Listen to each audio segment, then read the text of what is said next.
Hello what is up guys and welcome to the channel learn and excel. तो आज के इस video में हम करने वाले हैं value added method which is the last method of measuring the national income, measurement of national income chapter का ये लास्ट मेथड है।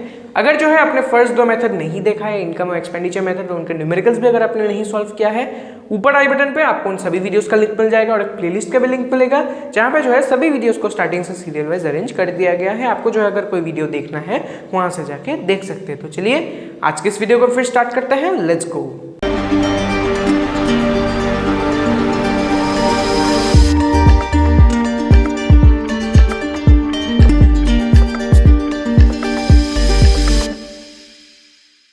तो आज के इस वीडियो में हम डिस्कस करने वाले हैं about the value added method. This is the last method of measurement of the national income and perhaps the easiest method of all. Easy नहीं बोलेंगे the least complicated method of all, it will be better to say that. तो ये वाला जो method है सबसे कम complicated है as compared to the other two methods, इसीलिए जो है बहुत ही इजीली आप चीज को समझ जाएंगे। थोड़ा सा जो है कंसंट्रेशन पे कीजिएगा, आपको जो है बहुत ही ये चीज जो है अच्छे से समझ में आ जाएगा। तो चलिए सबसे पहले जो है ये बात कर लेते हैं कि वैल्यू एडेड मेथड से नेशनल इनकम कैसे कैलकुलेट किया जाता है, इसका मतलब क्या है। तो वैल्यू एडेड मेथड में हम क्या करते हैं, जितना भी वैल्यू ऐड होता है in every step in the production process, उन सभी वैल्यूज को अगर हम ऐड करते हैं तो हमें क्या मिल जाता है, नेशनल इनकम मिल जाता है through the value added method. कैसे क्या होता है सब कुछ जो है अभी हम डिस्कस करते हैं थ्रू एन एग्जाम्पल। चलिए एक एग्जाम्पल ले लेते हैं जहाँ पे जो है एक इमेजिनरी इकोनॉमी है। उस इकोनॉमी में लेट्स से दो प्रोड्यूसर है और एक कंज्यूमर है। लिख लेते हैं जल्दी से, दो प्रोड्यूसर है, प्रोड्यूसर 1 एंड प्रोड्यूसर 2, और एक जो है क्या है, कंज्यूमर है।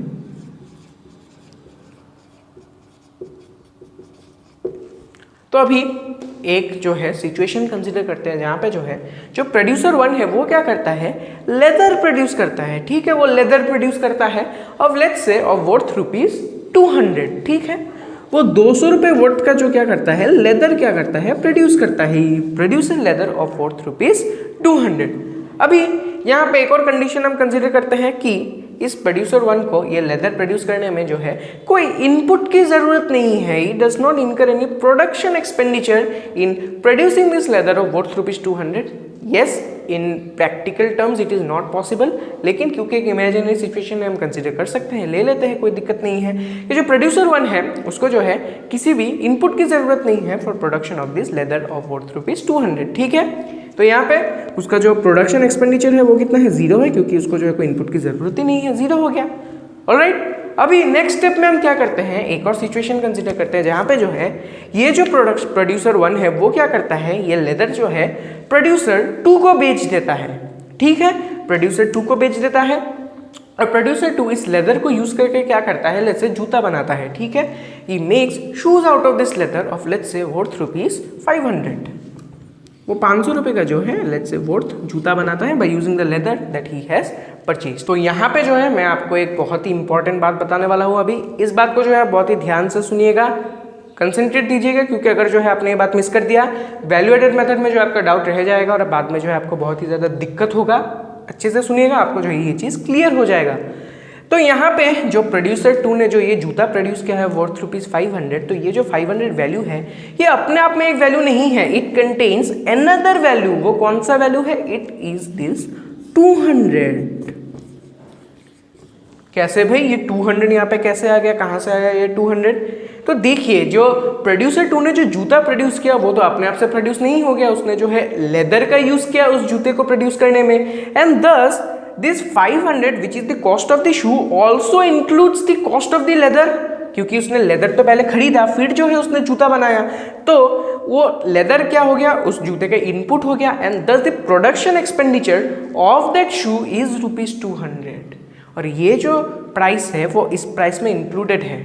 ठीक है, तो उसने जो है 500 रुपये का जूता बना लिया। अभी क्या किया उसने, ये चीज़ कंज्यूमर को सेल कर दिया। ठीक है, बहुत ही सिंपल है। प्रोड्यूसर 1 ने लेदर प्रोड्यूस किया, कोई जो है इसको इनपुट नहीं लगा।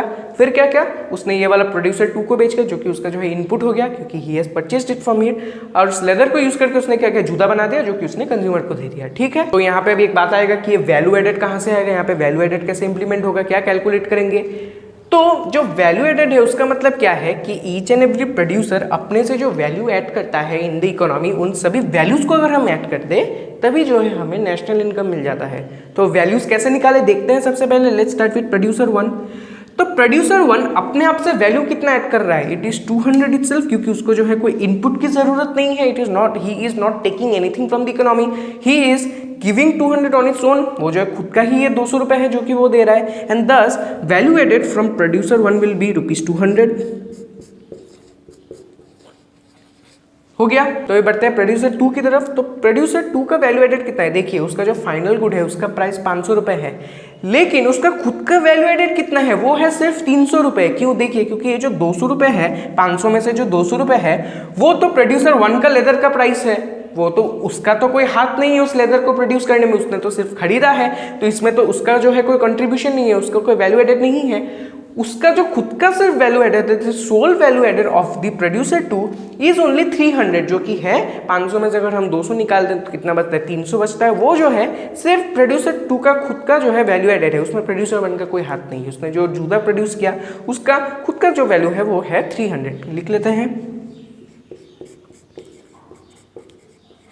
हो गया। अभी तो ये इसको कंज्यूमर को दे दिया, ठीक है। तो अभी ये वाला इकोनॉमी में प्रोड्यूसर 1 से इतना वैल्यू निकल गया, प्रोड्यूसर 2 ने इतना वैल्यू ऐड किया। तो अभी एज अ होल इस इकोनॉमी में कितना वैल्यू ऐड किया, it is ₹500 which is known as the gross value added. It is also known as this ₹500 is also known as the gross value added or GVA. ठीक है, समझ गए। Each and every producer ने जो खुद का जो वैल्यू ऐड किया है उन सभी को अगर हम ऐड करते हैं जो हमें वैल्यू निकलेगा, it is known as the gross value added. And summation of this all gross value added will give us GDP at MP। देखिए यहां से तो हमारा नेशनल इनकम मिल जाएगा। And thus this is the process of value added method, जहां से जो है हम नेशनल इनकम निकालते हैं। क्या करते हैं, ईच एंड एवरी प्रोड्यूसर का जो खुद का अपना जो वैल्यू एडेड है उसको हम निकालते हैं, सभी को ऐड कर देते हैं, उनको जो है हम ग्रॉस वैल्यू एडेड भी बोलते हैं। तो उन सभी को जो है जब हम ऐड करते हैं हमें क्या मिल जाता है, GDP एट MP मिलता है। हो गया, this is the value added method. तो अभी यहाँ पे एक और बात आता है कि हमने यहाँ पे क्या किया, value of output minus intermediate consumption किया है, वही हमने किया है। प्रोड्यूसर 2 का बात देख लेते हैं, उसका वैल्यू ऑफ आउटपुट कितना है, 500 रुपये था, उसका जूता का प्राइस 500 रुपये था। और इंटरमीडिएट कंजम्पशन क्या था उसका 200 रुपये, जो प्रोडक्शन के लिए उसको जो उसने जो है यूज़ किया था उसका कितना था प्राइस 200 रुपये। तो उसका खुद का वैल्यू एडेड क्या है, इज इक्वल टू 300। यही फॉर्मूला है, हमने यहाँ पे वही यूज़ किया है। तो अभी यहाँ पे वैल्यू ऑफ आउटपुट में और 3 कंपोनेंट्स आते हैं, सेल्स, चेंज इन स्टॉक और प्रोडक्शन फॉर सेल्फ कंजम्पशन। इसका मतलब क्या है देखते हैं। तो लेट्स से अभी यहाँ पे हम प्रोड्यूसर 1 को देख लेते हैं, ठीक है। तो इस सिचुएशन में हमने क्या किया था, जो प्रोड्यूसर 1 का जो 200 रुपये का जो टोटल लेदर था वो सभी जो है उसने प्रोड्यूसर 2 को सेल कर दिया था। लेकिन बट ये वाला सेल्स पार्ट आ गया कि हमने जो फर्स्ट पार्ट में यूज़ किया था उसने जो है पूरा सेल्स कर दिया था। लेकिन यहाँ पे वो क्या कर सकता है, सेल्फ कंजम्पशन के लिए भी कुछ रख सकता है। यस, कि वो डिसाइड करे कि जो है नहीं मैं पूरा लेदर नहीं बेचूंगा, कुछ जो है मैं अपने कंजम्पशन के लिए रख लूँगा, कुछ और कंजम्पशन के लिए यूज़ करता होगा वो।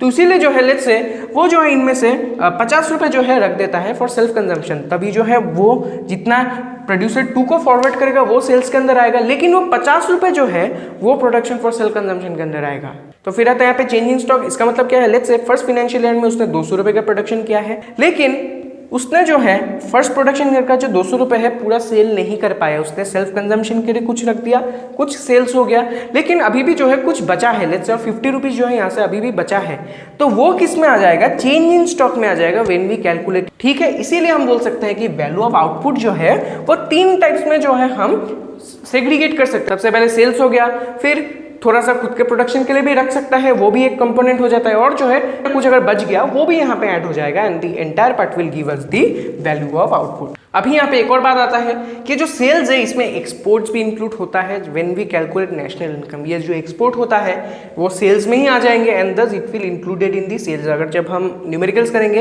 एक्सपोर्ट को अलग से कैलकुलेट नहीं करना है अगर पूरा सेल्स दिया रहता है तो। फर्दर हम ड्यूरिंग द न्यूमेरिकल्स इन चीज़ों को डिस्कस करेंगे। इतना याद रखना कि अगर सेल्स डायरेक्टली दिया है इसका मतलब क्या है, इनपुट उसके अंदर ही दिया हुआ है। ओके। सिमिलरली जो इंटरमीडिएट कंजम्पशन है उसमें क्या मतलब होगा, इंपोर्ट जो है वो इंक्लूडेड है। वो अगर as a whole intermediate consumption दिया, उसमें जो है इंपोर्ट इंक्लूडेड है। अगर ऐसा दिया कि purchase of raw material from domestic territory, तब जो है इंपोर्ट अलग से ऐड करना पड़ेगा, ठीक है। लेकिन अगर as a whole intermediate consumption दे दिया, इंपोर्ट जो है उसमें इंक्लूडेड है, ठीक है। बहुत ही सिंपल है। Value of output minus intermediate consumption, वही चीज हमने यहाँ पे किया था। और वैल्यू ऑफ आउटपुट को जो है हम 3 टाइप्स में जो है यूज कर सकते हैं। Either we can sell the entire thing, और we can keep a bit for our own consumption, और we can also add the stock. यही है वैल्यू एडेड मेथड, बहुत ही ज़्यादा सिंपल है। फिर से एक बार वीडियो को देखिए, I will highly recommend that, आपको जो है बहुत ही अच्छे से और समझ में आ जाएगा। आज के लिए बस इतना ही रखते हैं। फिर वीडियो अच्छा लगा तो लाइक कीजिएगा, शेयर कीजिएगा, डाउट हुआ कमेंट कर देना। मेरे इंस्टाग्राम हैंडल भी जो है नीचे दिया रहेगा, वहाँ पे भी आप मुझे कनेक्ट कर सकते हैं। And yes guys, please make sure to subscribe to the channel, it is a big motivation to me. मैं जो है मोटिवेट होता रहता हूँ to make videos for you like this, इसीलिए जो है please make sure to subscribe to the channel. और मैं मिलता हूँ आपसे अगले वीडियो में। तो आज के लिए उतना ही रखते हैं। Thank you and good bye.